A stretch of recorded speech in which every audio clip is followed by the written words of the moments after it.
Hello बच्चों, welcome to my channel Study Hard. आज हम लोग करने जा रहे हैं क्लास 6 का chapter 7 fair play. Before you read, has your best friend ever done something you thought was wrong?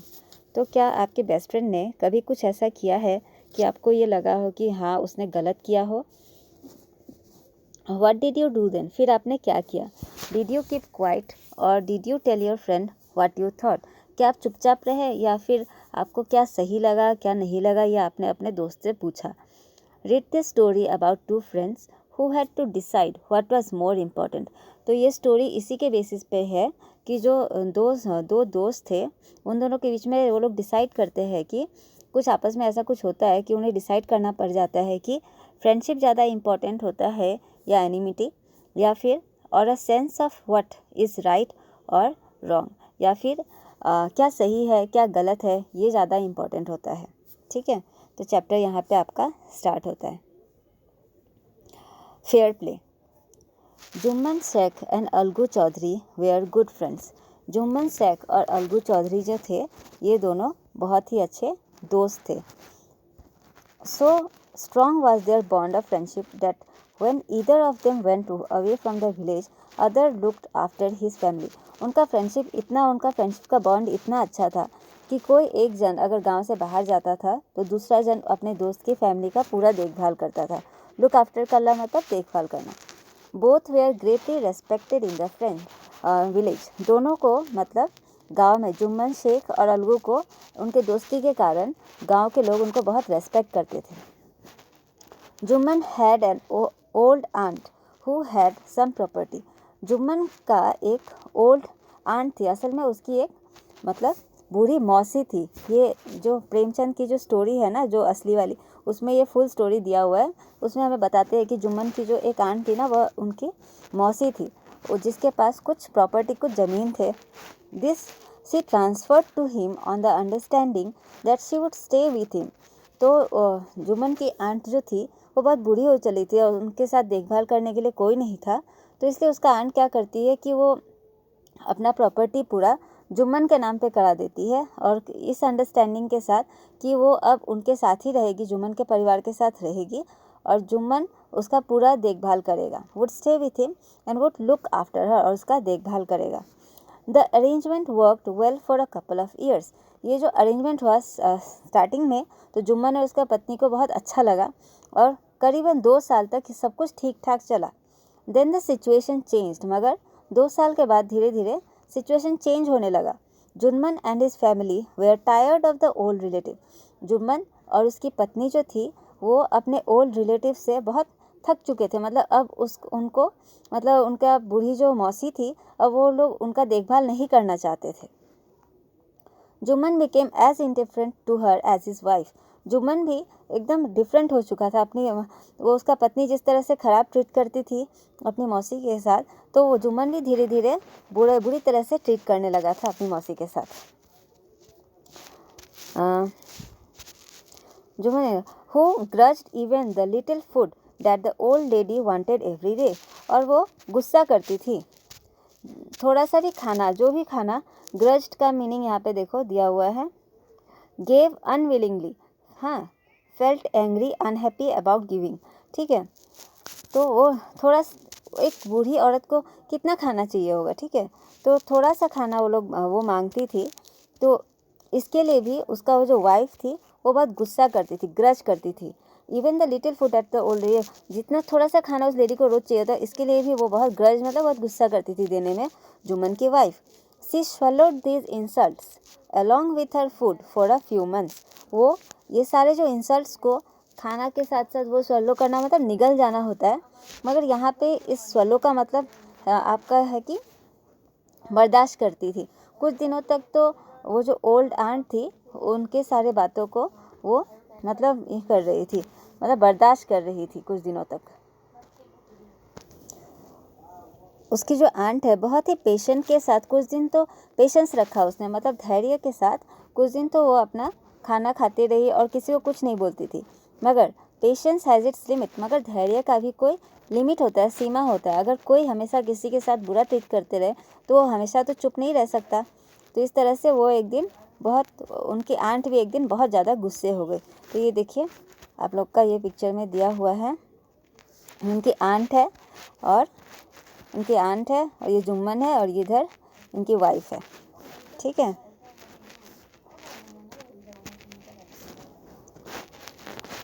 One day she spoke to Jumman. एक दिन वो ये सब बर्दाश्त करते करते जुम्मन को बोल ही देती है, my son, it is now obvious that I am not wanted in your house. अब ये सब कुछ जाहिर है, ऑब्वियस मतलब जाहिर है कि अब तुम लोग मुझे इस घर में नहीं चाहते हो। Kindly give me a monthly allowance so that I can set up a separate kitchen. Kindly मुझे थोड़े से पैसे दे दिया करना ताकि मैं अपना एक सेपरेट किचन बना सकूं और अपने खाने पीने का इंतज़ाम खुद ही कर सकूं। My wife knows best how to run the house. तो जुम्मन क्या रिप्लाई करता है कि मेरी पत्नी को पता है कि किस तरह से घर चलाना होता है। बी पेशेंट से जुम्मन शेमलेसली। तो बोला कि धैर्य रखिए, मेरी पत्नी को पता है कैसे घर चलाना है। और ये जुम्मन ने बहुत शेमलेसली कह दिया, मतलब उसको थोड़ा भी शर्म नहीं आया। This made his aunt very angry. और इस बात से उसकी जो आंट थी ना बहुत गुस्से में आ गई। एंड सी डिसाइडेड, और उसने डिसाइड किया कि to take her case to the village panchayat. और इस बात को उसने सोचा कि ये विलेज पंचायत में जाके ये केस मतलब सबको बताएगी कि उसके साथ उस घर में अच्छा नहीं हो रहा है, ठीक है। तो विलेज पंचायत आपने सुना होगा, अपने सिविक्स के बुक में पढ़ा होगा, जो गांव के जो भी कुछ प्रॉब्लम्स होते हैं वो विलेज के पंचायत में जाके सॉल्व किए जाते हैं। और विलेज पंचायत जो डिसीजन लेता है उस डिसीजन को सबको मानना पड़ता है, ठीक है। फॉर मैनी डेज, कुछ दिनों तक, For many days, the old lady was seen talking to the villagers, explaining her case and seeking their support. कुछ दिनों तक तो ये देखा गया कि जो वो ओल्ड आंट थी वो लोगों से, दूसरे विलेजर्स के गांव के लोगों के साथ मिलती थी और अपना केस को उनको एक्सप्लेन कर रही थी, ताकि ये एक्सप्लेन करके उसके साथ बुरा हो रहा है ताकि वो लोग उसका सपोर्ट करें। सम सिंपैथाइज विद हर, कुछ तो उसके साथ सिंपैथी करते थे कि हाँ चल आपके साथ सच में बुरा हो रहा है, ऐसा मानते थे। कुछ तो उस पर हंसते थे, अदर लाफ्ड एट हर, कुछ उस बुरी औरत पे हंसते थे।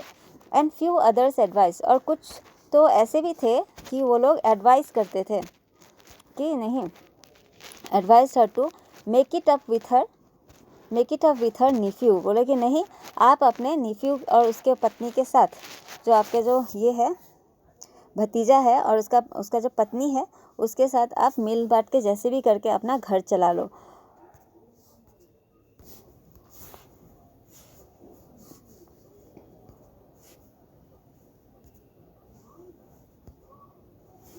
At last she came to Algu Chaudhary and spoke to him. At last वो अलगू चौधरी के पास आए और उससे बोला, you know चाची, Jumman is my best friend। और उससे बोला कि उसने अपने सारी बातें अलगू को बताई।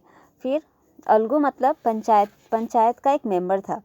तो अलगू ने बोला कि चाची, क्या आपको पता है ना कि जुम्मन तो मेरा बेस्ट फ्रेंड है, how can I go against him, मैं उसके खिलाफ कैसे जा सकता हूँ। अलगू ने बोला, Algu said, but is it right, my son, to keep mum and not to say what you consider just and fair? तो बोला कि तो फिर वो ओल्ड आंट बोलती है, क्या ये सही है कि मैं चुपचाप रहूँ, मेरे साथ गलत होते रहे और मैं मम मतलब चुपचाप रहना, मैं चुपचाप रहूँ एंड नॉट से what you consider just and fair, और मैं इसके खिलाफ ना बोलूँ। जस्ट, ये जो जस्ट जो वर्ड है ना, ये जस्टिस से आया है एंड फेयर मतलब जो सही है, ठीक है। तो बोले कि क्या मैं कोई जस्टिस और जो बात सही है मैं उसके खिलाफ भी मैं कुछ ना बोलूँ और मैं चुपचाप रहूँ। प्लीडेड द ओल्ड लेडी, वो ओल्ड लेडी जो है ना वो प्लीड करती है, मतलब रिक्वेस्ट करती है अलगू से कि तुम्हें मेरा साथ देना होगा क्योंकि मेरे साथ न्याय नहीं हो रहा है। Come to the panchayat and speak the truth, तुम्हें पंचायत में आना पड़ेगा और सही बात जो है ना वो बोलना पड़ेगा। She said, Algu did not reply. तो उसने बोला ऐसे, मगर ओल्ड लेडी ने ऐसे करके बोला, मगर अलगू ने उस समय तो कुछ रिप्लाई नहीं किया। But her words kept ringing in his year, मगर जो ओल्ड आंट की बातें थी ना उसके कानों में गूंज रहे थे, ठीक है। उसने रिप्लाई नहीं किया मगर उसका सारा ध्यान उनके सारे बातों पर ही था।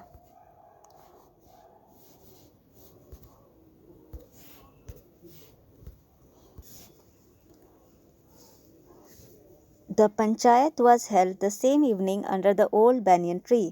उसी शाम जिस समय ये सब हुआ था, जिस शाम वो अलगू के यहाँ गई थी ओल्ड आंट, उसी शाम को पंचायत बैठाया गया एक पुराने बरगद के पेड़ के नीचे। Jumman stood up and said, Jumman खड़ा हुआ वहाँ पे और बोला, the voice of panch is the voice of God. जो पंच की जो भी बात होगी ना, पंच जो भी फैसला लेगा वो मतलब वो भगवान का वॉइस है, मतलब भगवान का आदेश है। इसका मतलब ये है कि पंच जो भी फैसला लेगा वो उसको स्वीकार होगा। Let my aunt nominate the head panch, I will abide by her decision. वो देखिए, मेरा आंट को ही मैं ये बताता हूँ कि वो नॉमिनेट करे, वो चुने हेड पंच को, आई will abide by her decision, और मैं उसके डिसीजन को मानूंगा। वो जिसको भी हेड पंच चुनेगी, मेरी जो आंट है, मैं उसको मानूंगा। तो उसका आंट जो रहती है ना, वो हेड पंच वो होता है जो 5 जन होते हैं मेंबर ग्राम पंचायत में। तो उसका अगर 5 में अगर सहमति नहीं होता है कौन किसका डिसीजन माना जाएगा, तो उनमें से किसी हेड पंच को माना जाता है, कोई एक जन का बात माना जाता है। तो जुम्मन बोलता है कि अलगू को कि आप ही किसी नॉमिनेट करो कि आप हेड पंच किसे मानोगे। फिर the panch knows neither friend nor enemy, what do you say to Algu Chaudhary, the old lady announced. तो उसकी मौसी जो रहती है ना, वो बोलती है, पंच जो है ना वो किसी फ्रेंड या फिर वो पक्षपात नहीं करती है, ना वो फ्रेंड की तरफ होकर कोई बात बोलता है, ना एनिमी की तरफ होकर बात बोलता है। जो सही है, पंच जो है ना हमेशा सही का साथ देता है। फिर वो नॉमिनेट करती है अलगू चौधरी को, जो कि जुम्मन का ही दोस्त रहता है। The old lady announced, old lady जो है ना जुम्मन अलगू चौधरी को हेड पंच नॉमिनेट करती है। जुम्मन तो एकदम खुश हो जाता है। फाइन रिप्लाइड जुम्मन, जुम्मन खुश हो जाता है, बहुत अच्छा। Hiding his joy over his unexpected piece of luck, वो सोचता है कि उसका तो तकदीर ही अच्छा हो गया कि उसके आंट ने अलगू को हेड नॉमिनेट कर दिया। वो सोचता था कि अलगू तो उसके खिलाफ कभी बोलेगा ही नहीं, क्योंकि वो तो उसका दोस्त था। फिर chachi, you are aware of my friendship with Jumman, said Algu. चाची अलगू बोलता है कि चाची, आपको तो पता है कि जुम्मन जो है और वो मेरा दोस्त है। तो उसकी चाची बोलते, आई नो डैट, मुझे पता है, but I also know that you will not kill your conscience for the shake of friendship, मगर मुझे ये भी पता है कि तुम अपने अंदर की आवाज़ को, कॉन्शियंस मतलब जो हम लोग अंदर की आवाज़, जो कभी हमारा मन नहीं मानता है कोई काम करने में, तो उसको कॉन्शियंस कहते हैं। तो मुझे पता है कि तुम अपने कॉन्शियंस को नहीं मारोगे, मतलब उसका बात नहीं सुनोगे, मतलब उसको बात को मानोगे for the shake of friendship, अपने फ्रेंडशिप के लिए। तुम सही गलत तुम्हें सब कुछ पता है कि क्या सही है क्या गलत है, और तुम अपने अंदर की आवाज़ जो तुम्हें करने देगी तुम वही करोगे, मुझे इतना तुम पे भरोसा है। God lives in the heart of panch, भगवान पंचों के तो दिल में रहते हैं। And his voice is the voice of God, और पंच जो बोलता है ना, वो हम लोग भगवान की वाणी मान के उसे मानते हैं। And the old lady explain her case, और ओल्ड लेडी जो रहती है ना, वो अपना केस अलगू को सारा बातें पंच के सामने एक्सप्लेन करती है। Jumman said Algu, you and I R old friends. Algu कहता है कि जुम्मन, तुम और मैं तो बहुत पुराने दोस्त हैं। Your aunt is as dear to me as you, तुम्हारी जो मौसी है, तुम मुझे जितने प्यारे हो, तुम्हारी मौसी भी मेरे लिए उतनी ही प्यारी है। नाउ आई एम अ पंच, अभी तो मैं एक पंच हूँ। You and your aunt are equal before me, तुम और तुम्हारे आंट जो तुम्हारी मौसी है, वो दोनों मेरे सामने बराबर है। व्हाट हैव यू टू से इन योर डिफेंस, तुम्हें अपने डिफेंस में, अपने बचाव में कुछ कहना है क्या? वो इस तरह से अलगू जुम्मन से पूछता है।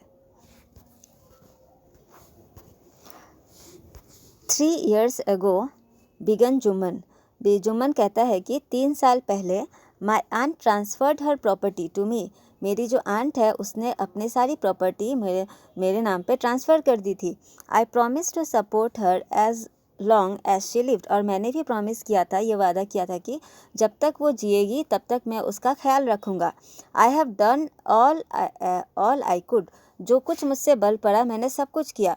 There have been a couple of quarrels between my wife and her, but I can't stop it. वो बताते हैं, जुम्मन बताता है कि कुछ लड़ाइयाँ हुए हैं, छोटे मोटे घर के लड़ाइयाँ, जैसे कि मेरे पत्नी और मेरे मौसी के बीच में, मगर मैं ये सब स्टॉप नहीं कर पा रहा हूँ।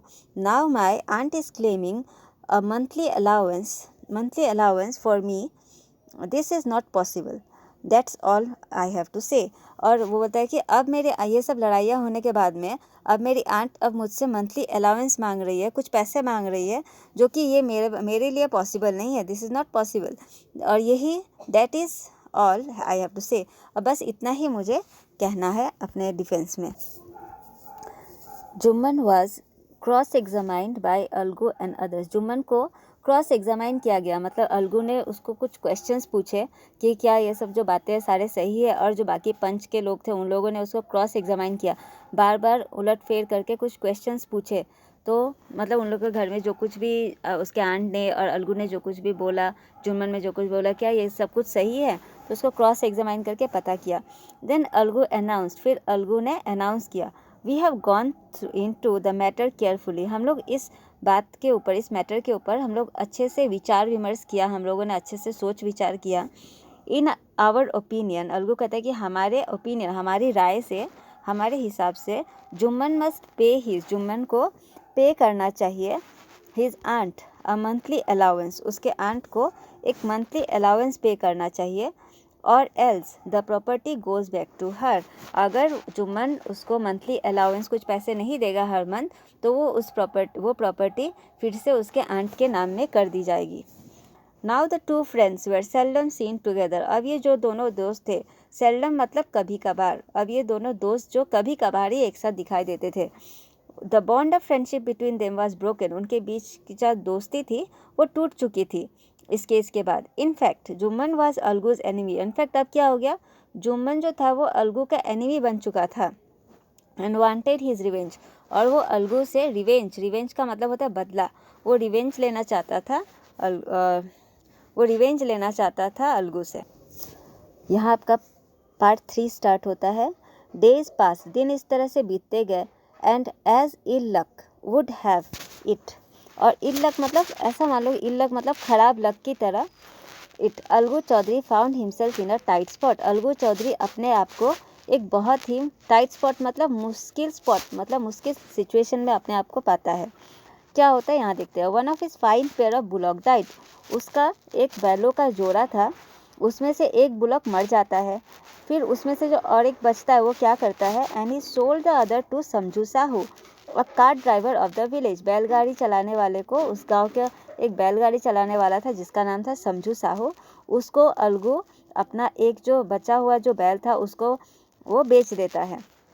The understanding was that Sahu would pay the price of the bullock in a month's time, और ये आपस में उन लोगों ने सहमति किया, अंडरस्टैंडिंग था उन लोग आपस में कि 1 महीने के अंदर समझू साहू उस बैल का पैसा उसे रिटर्न दे देगा।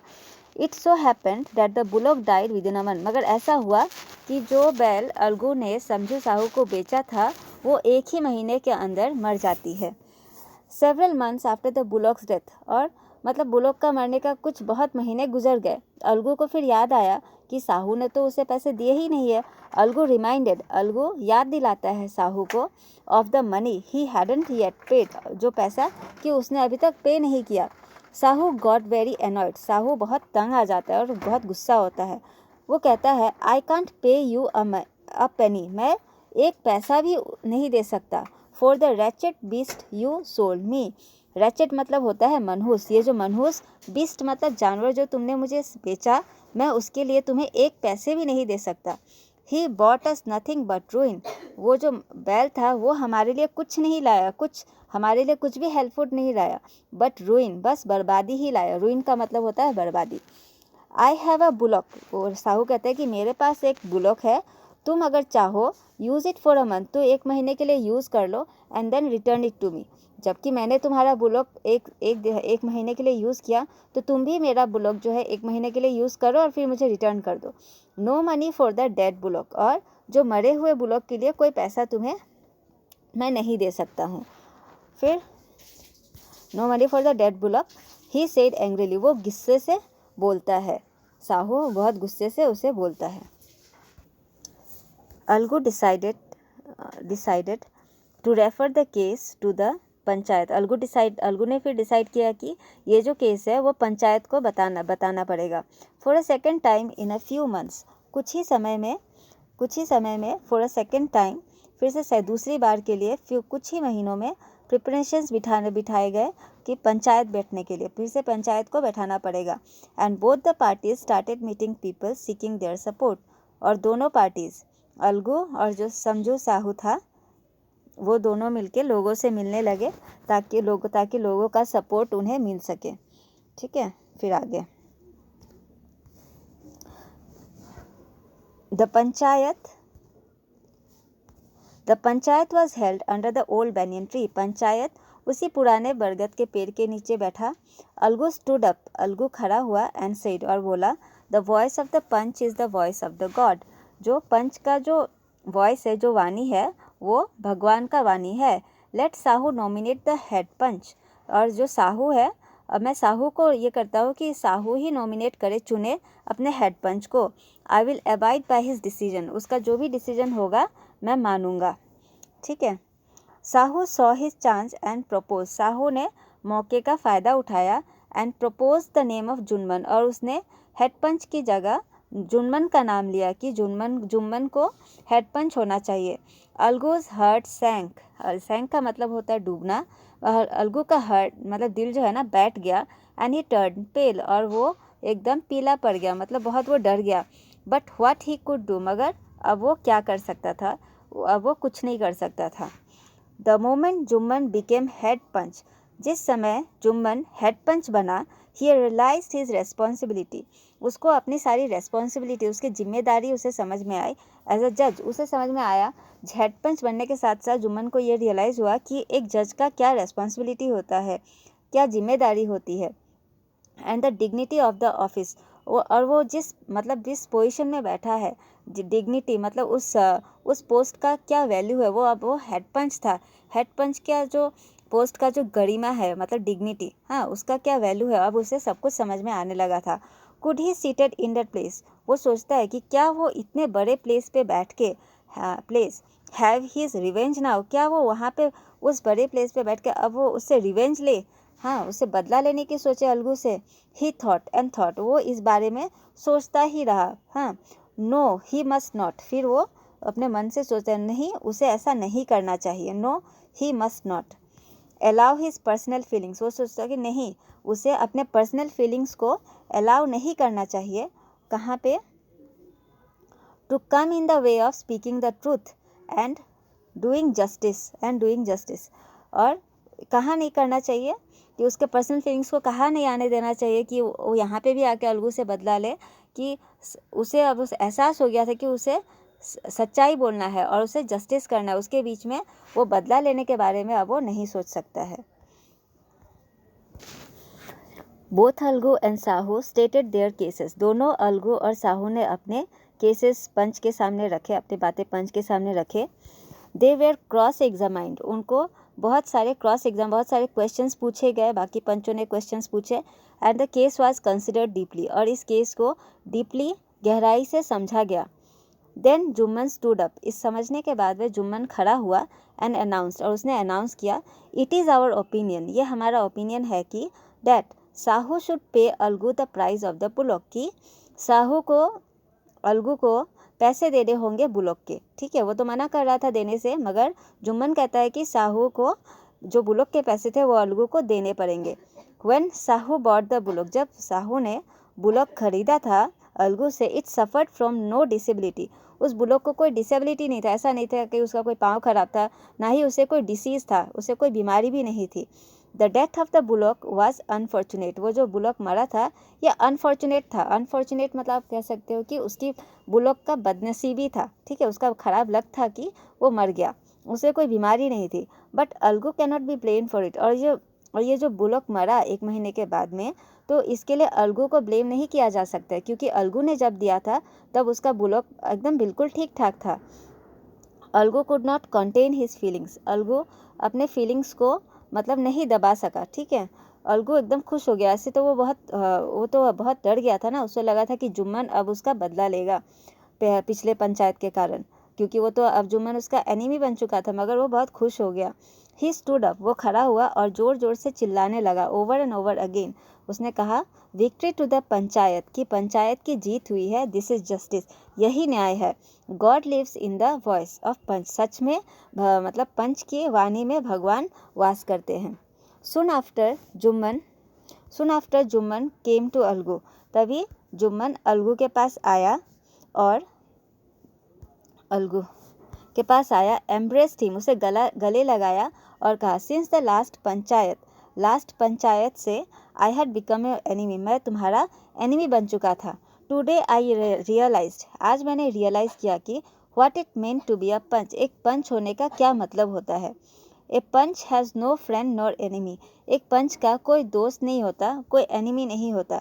ही नोज ओनली जस्टिस, उसे तो बस जस्टिस, क्या सही है क्या न्याय है, वही समझ में आता है। Let no one deviate from the path of justice and truth for friendship and enemy और एनिमिटी। वो कहता है कि सच में किसी को पाथ ऑफ न्याय के रास्ते से कभी भी डेविएट नहीं होना चाहिए, मतलब दूर नहीं हटना चाहिए, न्याय के पथ को नहीं छोड़ना चाहिए। बस सच्चाई के लिए, बस फ्रेंडशिप और एनिमिटी के लिए न्याय के रास्ते को कभी भी नहीं छोड़ना चाहिए, जो सही है उसका साथ देना चाहिए। Algu embraced his friend, Algu ने भी अपने दोस्त को गले लगा लिया और वो रोने लगा, ठीक है।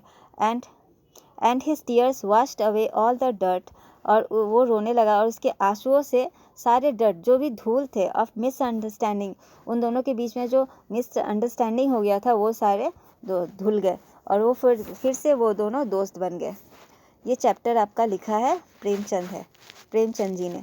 आशा करती हूँ आप लोग को ये स्टोरी अच्छे से समझ में आ गया हो। चैनल आपको ये अच्छा लगा हो तो अपने दोस्तों के साथ शेयर करिए, लाइक करिए, और कुछ समझ में नहीं आया हो तो कमेंट करिए।